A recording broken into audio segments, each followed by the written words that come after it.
A fallen NRL star was shielded by supporters as he arrived at court to learn his fate. Jarryd, how did you spend your last night? Do you still maintain your innocence? 100%. I never lied to police. I never deleted evidence. You've been found guilty twice. Did I lie? Did I lie? Did I lie? That's factual evidence.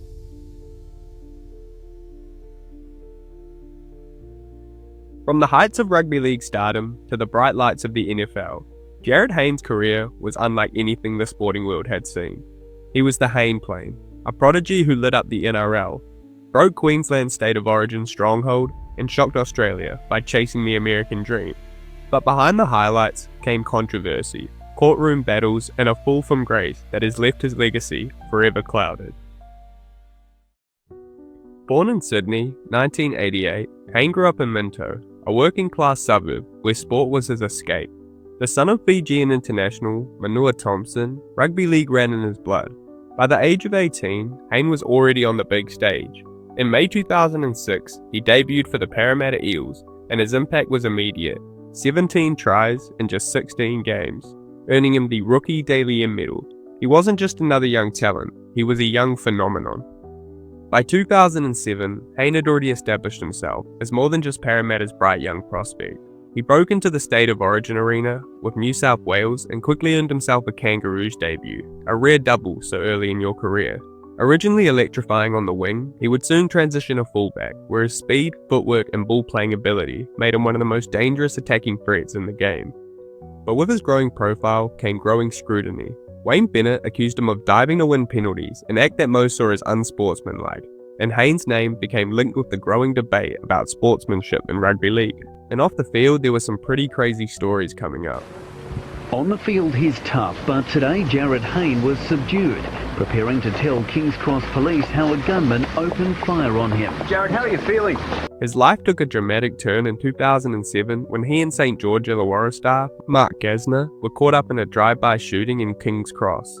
The pair escaped uninjured, but Hayne later described it as a wake-up call, a moment that made him reflect on his choices he was making and the circles he was mixing with. It marked the start of a period where his off-field reputation became as much as a talking point as his on-field brilliance. 2008 brought more ups and downs, flashes of brilliance for Parramatta mixed with inconsistency and criticism that he lacked focus. Yet through the turbulence, his raw talent was undeniable. Even though injury and suspension cost him 1/3 of his season, by the time the World Cup rolled around, he was back to his sparkling best. And since he wasn't selected for Australia, he played for Fiji, scoring 3 tries in 4 games. All of this built towards his breakout year of 2009, where he would silence critics and establish himself as one of the game's true superstars. In 2009, Hayne produced one of the greatest individual seasons in NRL history. He helped carry Parramatta from mid-table to the grand final, collecting 6 straight Man of the Match awards along the way. He won the Daily M medal, the International Player of the Year award, and was named Origin Player of the Series. So with 1 vote, the Daily M medal winner for 2009 is Jarryd Hayne. I'm like crying, I don't know. My teammates, I couldn't have done without them. His Hayne plane celebration became iconic worldwide. Although the Eels lost the grand final to Melbourne, Hayne was the most electrifying player in the game, the type of talent fans and rivals couldn't look away from. After 2009 came, a turbulent few years followed. From 2010 to 2012, Parramatta collapsed down the ladder. Despite flashes of brilliance like his famous 100-metre try in 2011, Hayne was often criticised for inconsistency. Injuries hit hard too, and in 2012 he managed only 14 games. After another wooden spoon year in 2013, the 2014 season couldn't come fast enough, and for Hayne it was the year of redemption. For nearly a decade, Queensland had dominated the State of Origin, but Hayne, playing at fullback, delivered a masterclass. He scored tries, saved tries, and inspired New South Wales to their first series win since 2005. He took home the Brad Fiddler medal as New South Wales' best, and his emotional run into the crowd at full time remains one of Origin's defining images. There, Hayne juggles it. Hayne is running it down behind the dead ball line, winding down the clock, winding down the series. New South Wales have won it. Although the Eels didn't make the playoffs again, that same year he won the Daily M medal, tying with Jonathan Thurston, and was voted by fellow players as the best player in the game. It felt like the peak of his powers, and then he shocked the world. It's the hardest decision that I've ever had to make in my life. You know, I'm leaving my teammates, my friends, and most importantly, my family. I'm about to take my step and go to America. And at the end of 2014, Hayne walked away from a massive NRL contract, reportedly the biggest in league history, to chase his dream of playing in the NFL. In 2015, he signed with the San Francisco 49ers. As a big American football fan myself, I remember how excited I was to see a league player in the NFL, and during his preseason, he looked like he belonged. Hayne the carry. Hayne with a hole. Jarryd Hayne, nice cutback. Hayne looking for a little bit of clearance, and Jarryd Hayne fighting his way. One of the best rugby players in Australia, getting his first football action and looking good. He didn't have breaking off long runs, starring on special teams, and earning a spot on the 53-man roster. His debut on Monday Night Football made global headlines. A two-time Player of the Year in the National Rugby League in Australia. Yeah, he starts off weak, but now it's a drop punt, but now he clips off 9. But the fairy tale faded. He struggled with the technical side of the game, was cut from the roster, and after just one season, retired from the NFL. He later admitted that he wasn't prepared to learn a new playbook under a new coach. After this, Hayne briefly switched to rugby sevens in a bid to represent Fiji at the Rio Olympics. He made the training squad but didn't make the full cut.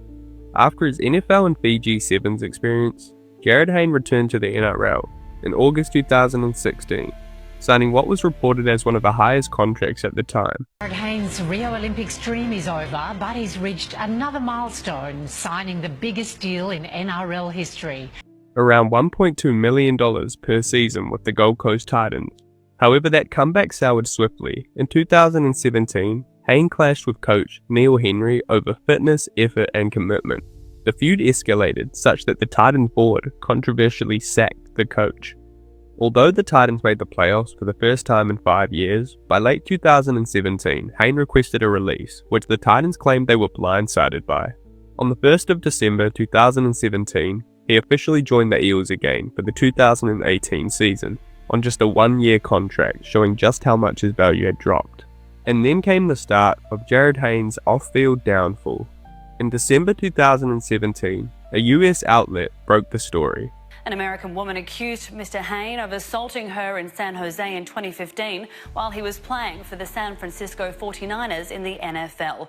Hayne was named in a civil lawsuit in California, alleging sexual assault that occurred in December 2015 during his time with the San Francisco 49ers. Police in San Jose had investigated in May 2016, but the district attorney declined to file criminal charges due to insufficient evidence. Due to this, the case was taken to civil court and the allegations were made public for the first time, and Hayne stated that he strongly denied the claims. That case was later reported to be settled out of court in 2020 for around $100,000 US. A lot of people weren't surprised, referencing a situation in August 2006, where the Eels fined Hayne after an incident at a Sydney hotel where he allegedly bit an 18-year-old woman. And it's not the first time Hayne has been in trouble. In 2006, he admitted biting a teenage girl on the arm in a Parramatta nightclub. He escaped with a $1,000 fine. He apologised and the apology was accepted, but it was an early sign that controversy was going to follow him throughout his career.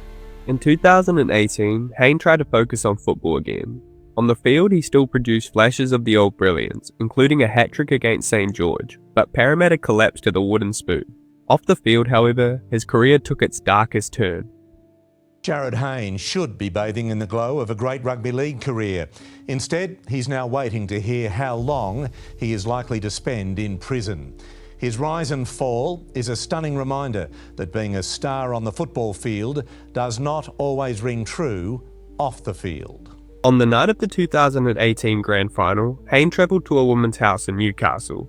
Weeks later, she accused him of sexual assault. In November 2018, he was arrested and charged with 2 counts of aggravated sexual assault causing bodily harm. What followed was a long and messy courtroom saga that stretched over 6 years. It often felt like multiple cases, however it was still in fact the same Newcastle incident, retried again and again. The timeline is as follows. In 2020, his first trial ended in hung jury. The jurors couldn't reach a legally sufficient verdict. In March 2021, retrial. He was found guilty of sexual intercourse without consent. In May 2021, he was sentenced to 5 years and 9 months in prison, with a non-parole period of 3 years and 8 months. In February 2022, the New South Wales Court of Criminal Appeal quashed that conviction, ordering a retrial. Hayne was released on bail.